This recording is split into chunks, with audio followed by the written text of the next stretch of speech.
Could the Steelers and Omar be closing in on a significant playmaker, and what that would mean for your roster heading into 2024? And which side of the football does this supposed playmaker play on? Welcome back to Mike Drop Sports, everybody. I'm Jason.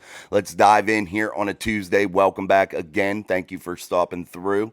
The Steelers, rumored from Bryant McFadden from All Things Covered, former Pittsburgh Steelers cornerback, saying that the Steelers are close to bringing in a significant playmaker. And what would that mean for the Steelers, and who could this possibly be?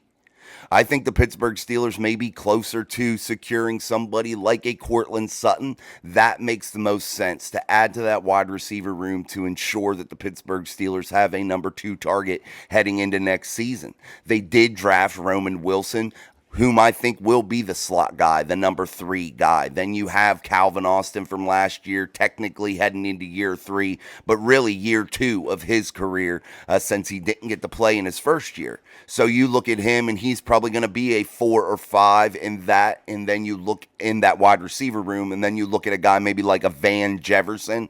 That would put him in that 5th spot, 4th spot area also, along with Calvin Austin, and really fill out this wide receiver room, and then give you the option to put somebody else in there if you choose to keep 6. But we'll see. I think they'll end up keeping an extra offensive lineman with the way this is all shaking out and the depth that's suddenly came up for the Pittsburgh Steelers at offensive line. But that's for another day. That's a conversation for another day. However, I do think the Pittsburgh Steelers and Omar Khan are really eyeing up some sort of wide receiver option for this team. Could it be a Brandon Ayuk? I don't think so. I think that is a dead deal. Could it be Courtland Sutton? I think that one makes the most sense. But there's a dark horse. Could it be one Deebo Samuels? Maybe that is the question, or maybe that is the way that the Steelers team moves.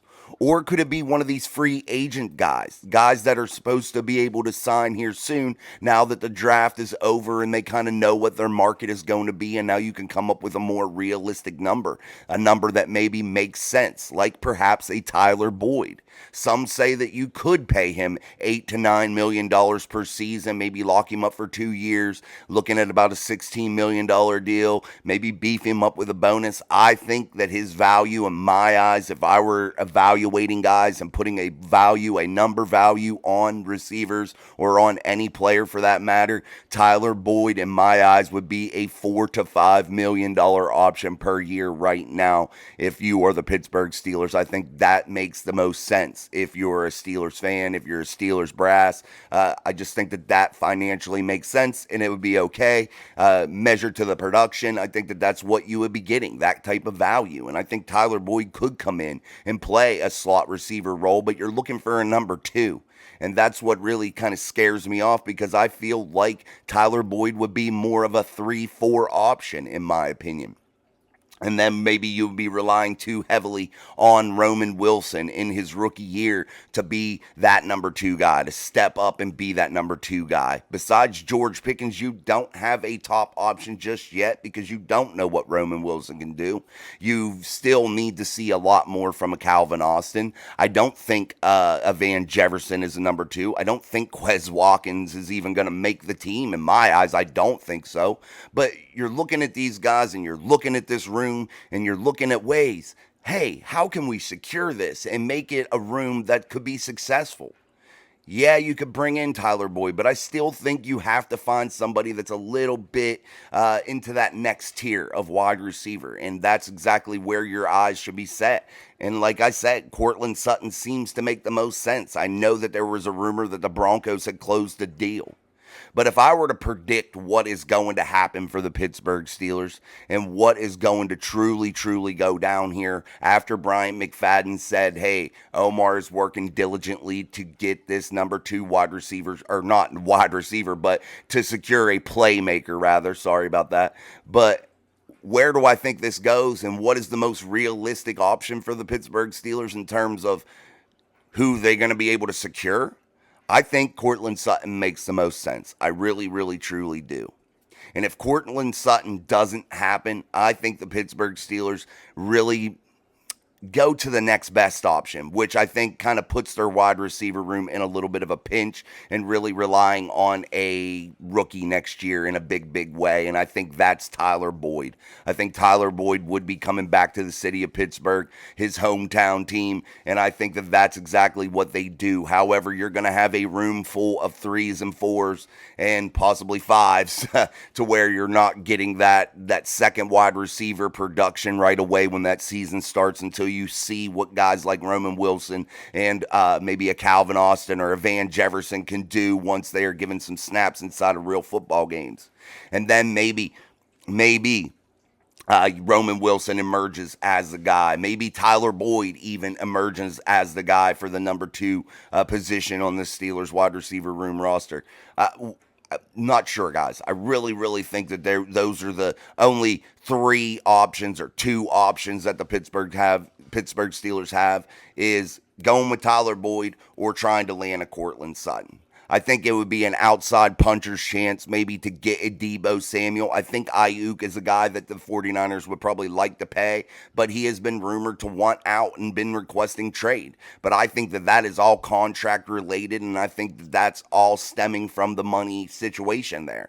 And I feel that if the 49ers would make that right with him and offer him a mega deal and get him paid, I think all would be well inside of that building with Brandon Ayuk.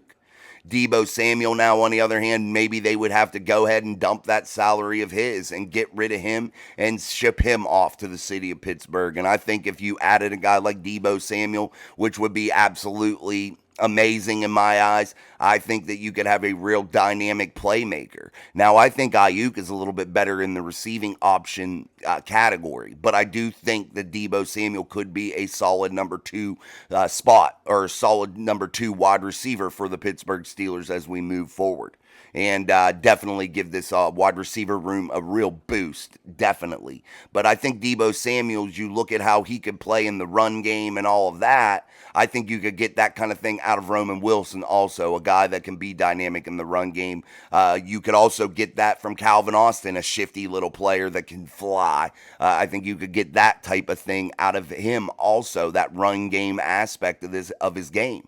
So does Deebo really look attractive? And that's where I really think that it boils down to really one guy that makes sense, and that is Courtland Sutton. So I'm going to predict that the Pittsburgh Steelers figure out a way to make a deal with Courtland Sutton. I think that's where they go. I think that's how this all transpires. However, if that falls through, I think it's going to be Tyler Boyd. Those are the 2 paths that I think the Pittsburgh Steelers realistically can take here in the 2024 offseason ahead of all these rookie mini camps, OTAs, training camps. I think that those are the 2 paths that the Pittsburgh Steelers could potentially go down. So, again, guys, thank you for joining us. It's a little bit of a quicker episode again. I'm moving and packing, so I got stuff to do. I got a lot to do, actually. It's going to be a very busy day. So keep an eye out, though, for us on Steel City Live tonight. We may be in a little bit of a different environment by then. So keep your eyes out. Keep your ears peeled here or listening because there could be some information coming out about maybe a slight 10-minute time adjustment or something like that for Steel City Live, but nothing crazy. So we'll work it all out. Again, guys, thank you so much for stopping through, and we will see how this day unfolds. And I think by the end of today, by the time we do Steel City Live, I think you're going to hear something out of the Steelers, and it's going to be a pretty big piece of news, and we're going to go from there and run with it and see exactly how this all unfolds. So until tonight for Steel City Live, I'm Jason. This is Mike Drop Sports. Peace.